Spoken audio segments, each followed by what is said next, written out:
Arthur Vincent, bonjour. Vous êtes responsable du développement des systèmes constructifs chez Lafarge. Qui est aujourd'hui Lafarge, s'il vous plaît? Alors, Lafarge est un leader mondial des matériaux de construction. On a deux principales activités autour du ciment. Donc il y a un liant hydraulique qui permet de faire du béton, qui est notre deuxième activité. Et donc on travaille vraiment sur les matériaux bruts, entre guillemets. Aujourd'hui, on s'intéresse de plus en plus à ce qu'on appelle les systèmes constructifs, c'est-à-dire les solutions qu'on peut inventer à l'aide de nos matériaux, permettant de faire des bâtiments ou des maisons à bonne performance. D'accord. Alors le béton, on le trouve partout, donc le ciment, il y en a aussi partout, et plus particulièrement dans la maison individuelle. Quelle est votre responsabilité, je dirais, dans la construction de la maison individuelle? Alors effectivement, nos produits, on les retrouve un petit peu partout dans la maison. Par le béton, on va le retrouver dans les fondations, dans les planchers, les dallages, donc dans un certain nombre d'applications, dans les murs aussi souvent. Et par le ciment, on se retrouve aussi dans des produits préfabriqués, le fameux bloc béton, dans les enduits, jusque dans les tuiles. Donc on a vraiment une responsabilité importante et une présence très importante au niveau de l'enveloppe du bâtiment. Donc c'est pour ça que dans cette problématique de maison durable et de maison économe, on a vraiment un rôle à jouer sur l'enveloppe. Racontez-nous un petit peu quelle est la vision de Lafarge sur le devenir de la maison individuelle. Alors la maison de demain, pour nous, elle est déjà économe en énergie, c'est la première chose. Et économe en énergie en jouant d'abord sur les performances de l'enveloppe de la maison. On a deux principes à gérer, faire une enveloppe très performante et ensuite mettre des équipements plus performants. Mais c'est vraiment l'enveloppe qui va permettre d'économiser les meilleurs kilowattheures, puisque les meilleurs kilowattheures sont ceux qu'on ne perd pas dans la nature. Donc elle va être plus performante, bien conçue, donc il va y avoir un travail important pour les constructeurs de maisons individuelles, améliorer la conception de la maison.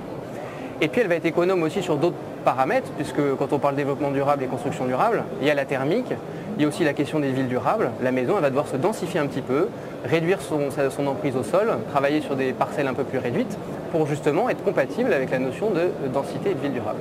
Alors expliquez, détaillez-nous, s'il vous plaît, la notion de densité quand on parle de maison. Alors en réalité, sur les nouveaux quartiers qu'on est en train de construire, on a besoin d'un peu plus de densité pour consommer moins d'espace au sol.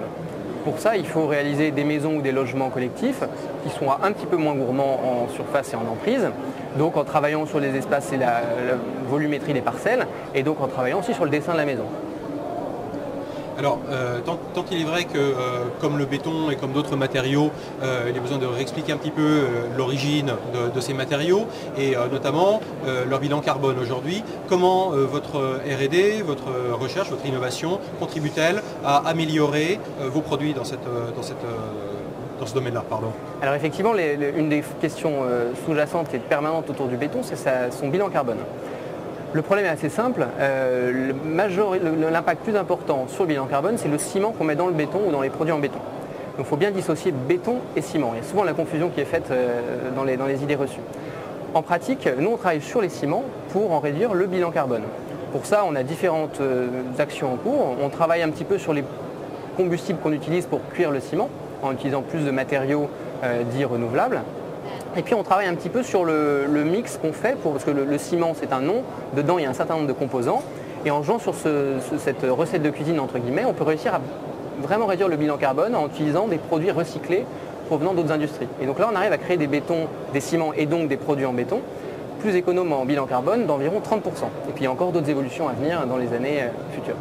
Est-ce qu'on peut imaginer une construction sans ciment ? Honnêtement, c'est pas facile, parce que le ciment et le béton, c'est assez pratique, pour une raison importante qui est construire durable, c'est une très bonne chose.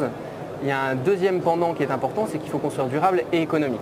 Et le béton, il a quand même un gros avantage, il a des très bonnes propriétés mécaniques, thermiques en termes de confort, acoustiques, structurelles, sismiques, incendie. Quand on rajoute toutes les réglementations, on a un produit très performant et très économique. Donc honnêtement, je pense que le béton a tout à fait sa place dans la construction durable de demain. Alors, vous ne vous adressez pas naturellement directement au particulier, qui n'a pas pour vocation de fabriquer son propre béton. En revanche, vous avez un travail qui est conduit aujourd'hui vers les CMistes, vers les constructeurs. Comment se déroulent ces relations? Comment est-ce que vous intervenez à leur côté sur les marchés? Alors l'idée, en fait, le positionnement de Lafarge sur ce sujet-là, on essaie de venir un petit peu en appui, alors selon deux aspects, avec nos clients préfabricants, donc ceux qui achètent notre ciment pour faire des produits en béton. On essaie de les aider à rentrer en contact avec les constructeurs de maisons individuelles pour qu'ils puissent mieux valoriser leurs innovations. Parce qu'aujourd'hui, dans la filière béton, il y a plein d'innovations et elles sont très méconnues. Donc c'est vraiment l'axe de recherche principal. Et puis pour notre division béton, on essaie aussi de développer des produits techniquement évolués, à forte valeur, enfin à fort intérêt ajouté, qu'on va ensuite proposer plus régulièrement aux CMI de façon à améliorer leur technique constructive. Donc il y a de l'avenir dans le ciment, il y a de l'avenir pour Lafarge. Comment vous voyez le futur immédiat, je dirais, quelles sont les bonnes nouvelles qu'on peut apporter dans le climat un petit peu incertain dans lequel nous nous trouvons actuellement? Alors les bonnes nouvelles, quand on regarde un petit peu les différentes solutions pour construire une maison, je reviens sur l'enveloppe, il y a un exemple qui est intéressant, c'est l'exemple du mur. Le mur de maison individuelle, il y a beaucoup de solutions qui sont proposées sur le marché.